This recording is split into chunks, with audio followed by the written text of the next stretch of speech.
Por su posicionamiento geográfico, el tamaño de su territorio y la importancia de los puertos como entrada y salida de los productos hacia el Valle Central, Costa Rica en el siglo XIX requirió de un transporte rápido y seguro, capaz de dar servicio continuo y estable a los habitantes del centro del país y facilitar las comunicaciones entre estos y sus mercancías con los puertos de Limón y Punta Arenas.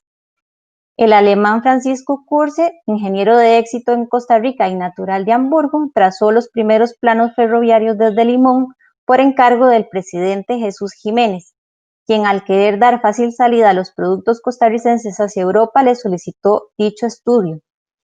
Más tarde, el presidente Tomás Guardia, quien con los estudios ya elaborados y los planos en proceso, inició la ruta ferroviaria San José-Limón bajo la mirada del ingeniero Luis Matamoros.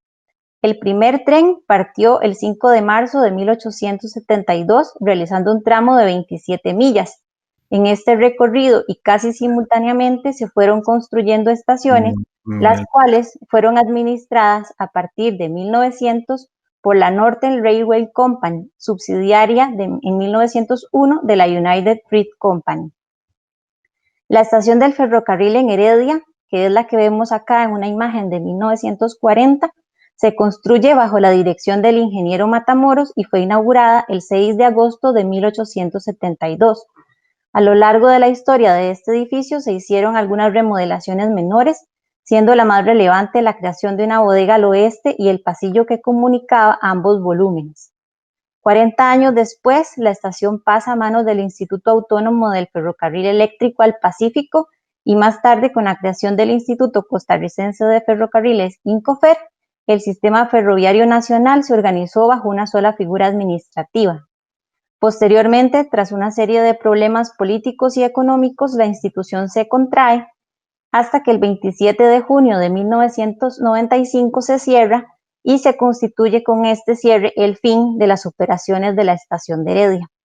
En los años siguientes, los únicos moradores que tuvo el edificio fueron comerciantes que instalaron sus negocios con permiso de la Junta Directiva del INCOFER. Es hasta el año 2009 que se reabre el servicio ferroviario como alternativa ante la situación casi insostenible de congestionamiento vial en el Valle Central. Esta reapertura trajo consigo consecuencias directas a las estaciones de tren, planteándose la necesidad de intervenirlas para su puesta en funcionamiento. Inicialmente, el edificio de la estación de tren de Heredia fue una construcción de paredes de bajareque y estructura de madera y se localizó hacia el sector este del terreno, como lo vemos acá en la imagen. La estructura, tal y como la conocemos hoy en día, es del año de 1905, fecha en la que se amplió la edificación inicial de bajareque y se recreció hacia el oeste. Además, sus paramentos se trasdosaron por medio de empleo de tablones de madera. Además, es en esta misma época en la que se construye una bodega en la parte oeste. El inmueble cuenta con aleros amplios propios de una arquitectura de rasgos victorianos que resguarda una acera perimetral de concreto con bordillos y escalones en piedra andesita. La cubierta principal es a 4 aguas con estructura de madera de cerchas simples y clavadores. El interior del edificio cuenta con un cielo raso de tablillas de madera y fue declarado Patrimonio Histórico Arquitectónico de Costa Rica el 16 de septiembre del 2003. Hasta el año 2015, el edificio albergó, además del funcionamiento típico de una estación de trenes, múltiples usos comerciales con todo tipo de productos, unos apropiados a la actividad de la estación y otros con funciones discordantes con el fin principal del edificio. Espacios que en otro tiempo fueron salas de espera o bodegas de almacenamiento de materiales y productos se convirtieron en áreas empleadas para ventas. El área que antiguamente fue el pasillo entre el volumen principal de la estación y la bodega oeste, que es la imagen que vemos acá, fue colonizado en los años 90 por los nuevos comercios, generando un pequeño volumen con cubierta, un agua y un cielo raso en sistema liviano. La falta de mantenimiento, las condiciones de abandono y las intervenciones sin control le ocasionaron lesiones y deterioros importantes que alteraron su percepción y su imagen como representante de la arquitectura ferroviaria del país. Algunas de las lesiones más comunes que se presentaban en el edificio era la oxidación, la presencia de depósitos de suciedad, la falta de traba en los cerramientos de madera, la disgregación de los muros de bajareque y la presencia de múltiples elementos impropios. Por otra parte, el dueño y administrador del edificio, el Instituto Costarricense de Ferrocarriles, INCOFER, no contaba con presupuesto ni con personal capacitado para plantear una intervención que siguiera los lineamientos para un inmueble con declaratoria de patrimonio. Además, el Centro de Investigación y Conservación del Patrimonio Cultural, entidad a cargo de velar por el patrimonio tangible e intangible del país, tampoco contaba con presupuesto para hacerle frente a la restauración integral de la estructura. De esta manera se planteó una metodología donde INCOFER trabajó en la conformación de una comisión interinstitucional con representantes de las instituciones con injerencia en un proyecto de rescate a un edificio con declaratoria patrimonial.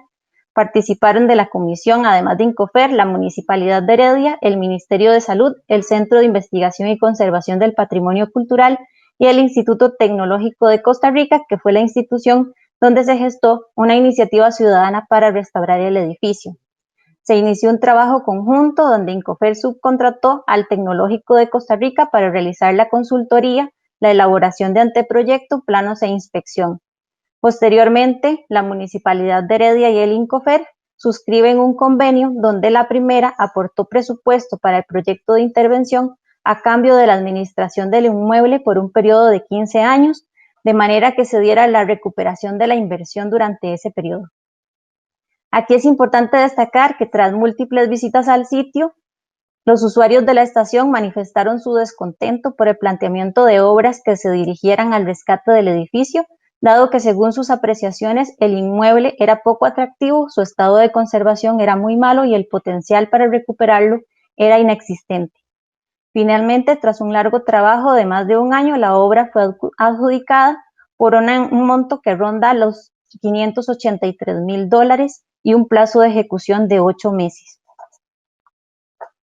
En cuanto al proyecto de restauración, las obras se iniciaron en el mes de septiembre del año 2018 y como primeras acciones se trabajó en la eliminación de los elementos impropios y la demolición del volumen que se había construido en los años 90 debajo del alero entre los edificios. Seguidamente se trabajó en la construcción de las piletas para preparar el barro para las labores de restauración de las paredes de bajareque.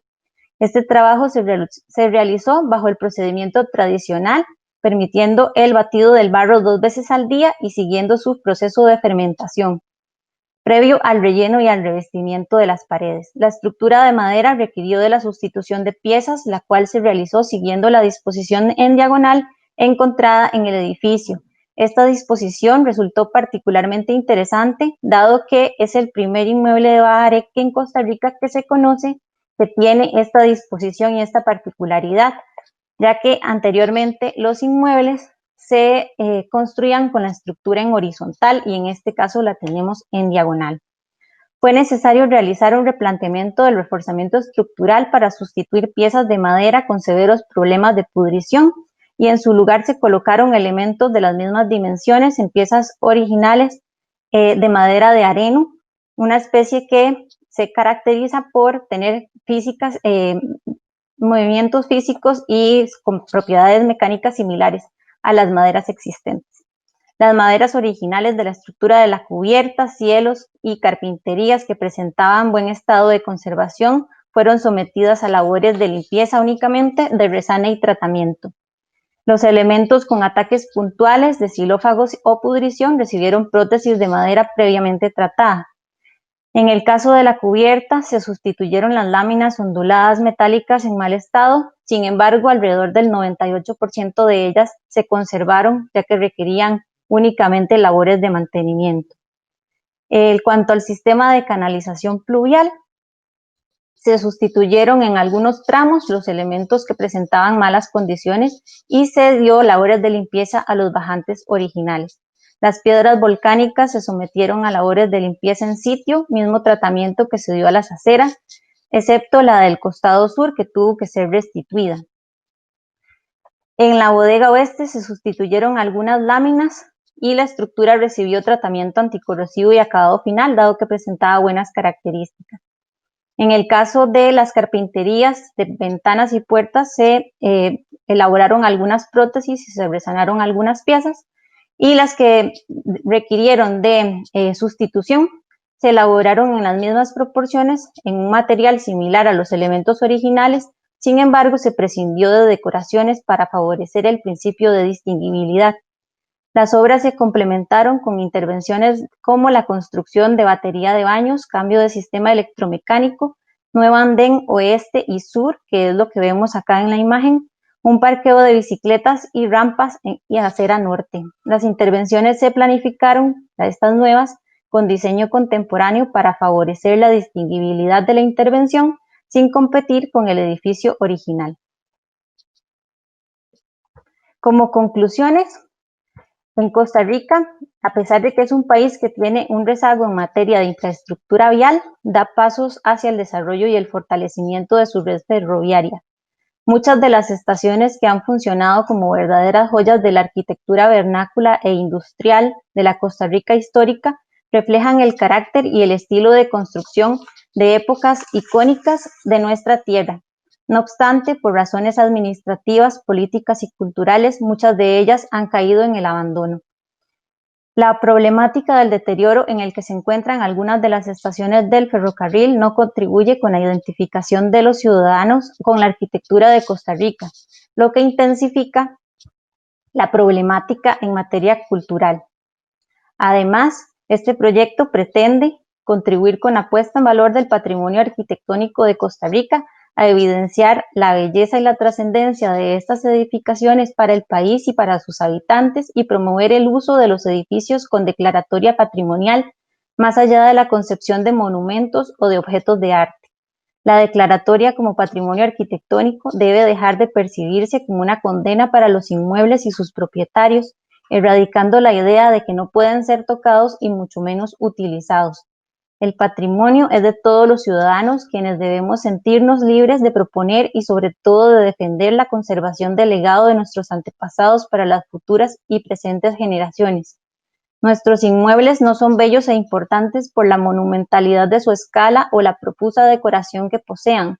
Su valor está en su contexto histórico, en lo fundamental que han sido para el país y su desarrollo, en las vivencias que guardan de nuestros abuelos, en los materiales y sistemas constructivos que los conforman, en las historias de las que fueron testigos y que guardan entre sus paredes. Nuestros inmuebles modestos o llamativos son una parte de nuestra identidad, de nuestro ser, son estructuras que trascienden y que nos aportan, aunque ya tengan muchos años o aunque requieran muchos trabajos. Muchas gracias.